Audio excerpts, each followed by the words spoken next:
আসসালামু আলাইকুম। নতুন আরো একটা ভিডিওতে সবাইকে স্বাগতম। তো আজকে হচ্ছে একটা পাঞ্জাবি ড্রয়িং করে দেখাবো। এই পাঞ্জাবিটার সেলাই ভিডিও, ড্রয়িং ভিডিও আমি আগেও আপলোড করেছি। তো আবার যেহেতু নতুন করে অর্ডার এসেছে, যারা নতুন আমার চ্যানেলে তাদের জন্য নতুন করে আমি আবারও হচ্ছে একটু ড্রয়িংটা করে দিলাম। খুবই সিম্পল এই ডিজাইন মনে হচ্ছে, কিন্তু ডিজাইনটা কিন্তু অনেক বেশি সুন্দর। করার পরে অনেক বেশি গর্জিয়াস লাগে। তো এই পাঞ্জাবিটা হচ্ছে অর্ডার করেছে আমার একটা রিপিট কাস্টমারই। পাঞ্জাবিটা আমি করব হচ্ছে লাল এবং কালো সুতা দিয়ে। এখানে দেখতে পাচ্ছেন অনেক কালারের সুতা। তো আপুর পছন্দ হচ্ছে কাস্টমাইজ অনুযায়ী লাল আর কালো সুতা দিয়ে, যেহেতু আগে আমি করেছিলাম। তো এই কাপড়টা হচ্ছে বেক্সি বয়েল কাপড়। দেখতে পাচ্ছেন কাপড়টা কত সুন্দর পাতলা এবং কাপড়টা অনেক শাইন করে।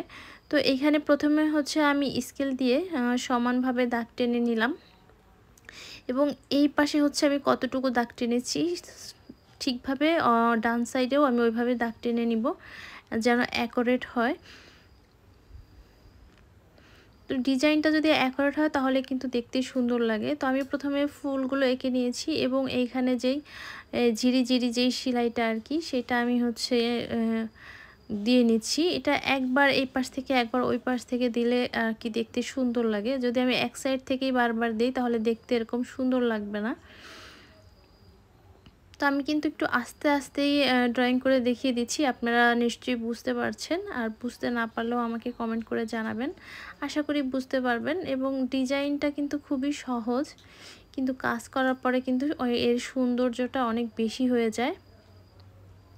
আমি এখানে যেই ডালপালাগুলো দিচ্ছি এটা আমি পুরোটাই কালো সুতা দিয়ে করব এবং মাঝে মাঝে যেই ফুলগুলো, সেই ফুলগুলো করব হচ্ছে আমি লাল সুতা দিয়ে।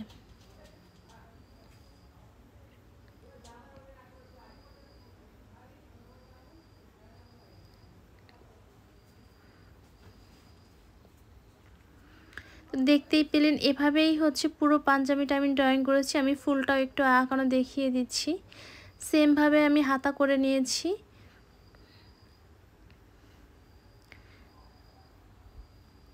ফুলটাও কিন্তু আঁকানো সহজ। তো আজকে এই পর্যন্ত, ভালো থাকবেন সবাই, আল্লাহ হাফেজ।